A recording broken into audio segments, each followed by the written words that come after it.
વડોદરા સયાજી હોસ્પિટલમાં સોના કરતા ઘડામણ મોંઘી જેવી સ્થિતિ છે। દર્દીઓને ગરમીથી રાહત આપવા માટે હોસ્પિટલમાં ભાડે કુલર મંગાવ્યા। તંત્રએ 50 કુલર 60 દિવસ માટે ભાડેથી મંગાવ્યા છે।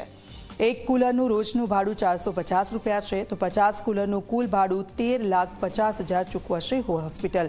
જે કુલર મંગાવ્યું તેની બજાર કિંમત 28,999 રૂપિયા છે। જો એક સાથે વધારે કુલરનો ઓર્ડર આપે તો તે તેમને 25,000માં પડે છે। ત્યારે ભાડે કુલર મંગાવી પૈસાનો વેડફાટ થતો હોવાની હકીકત છે।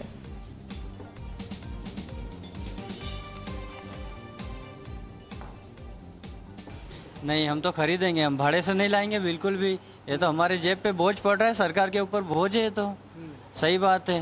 अब ये हॉस्पिटल प्रशासन इनकी मुनाफे और कॉन्ट्रैक्टर के मुनाफे के लिए अगर ऐसा करती है तो बिल्कुल गलत है।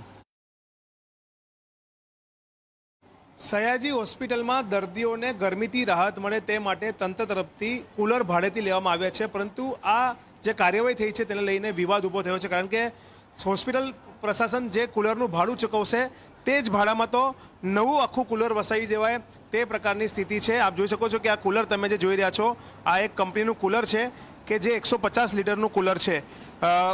હોસ્પિટલ તંત્ર રોજ આનું 450 રૂપિયા ભાડું ચૂકવે છે અને 60 દિવસ માટે લેવામાં આવ્યું છે, એટલે કે એક કુલરનું 27,000 રૂપિયા ભાડું ચૂકવવામાં આવશે। આવા 50 કુલર લેવામાં આવ્યા છે, જેનું કુલ મળીને 13,50,000 રૂપિયા ભાડું ચૂકવવામાં આવશે। જો વાત કરીએ તો આ કુલરની જે પ્રાઇસ છે તે 29,000 રૂપિયા નવામાં આ મળી જાય તેવું ખુદ આ કંપની તરફથી જ લખવામાં આવ્યું છે।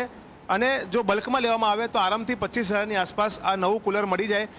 તેમ છતાં પણ હોસ્પિટલ પ્રશાસને કોન્ટ્રાક્ટર અને કેટલાક અધિકારીઓના ફાયદા માટે કહી શકાય કે કુલર નવું ખરીદવાના જગ્યાએ ભાડેથી લીધું છે, તેને લઈને અનેક સવાલો અહીંયા ઉઠવા પામી રહ્યા છે।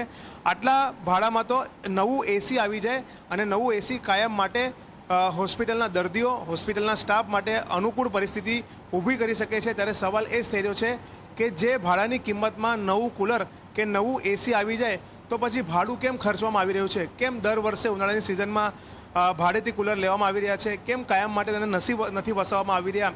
તે સવાલ પણ અહીંયા ઉઠવા પામી રહ્યો છે। ત્યારે ચોક્કસથી રાજ્ય સરકારે આ મામલામાં યોગ્ય તપાસ કરવી જોઈએ, જે જવાબદાર વ્યક્તિઓ છે તેમની સામે કાર્યવાહી કરવી જોઈએ કે જે ભાડાની કિંમતમાં નવું કુલર કે નવું એસી આવી શકતું હોય તો પછી ભાડું ચૂકવીને કેમ સરકારી નાણાંનો વેડફાટ કરવામાં આવી રહ્યો છે, તે ગંભીર સવાલ અહીંયા ઊભો થઈ રહ્યો છે।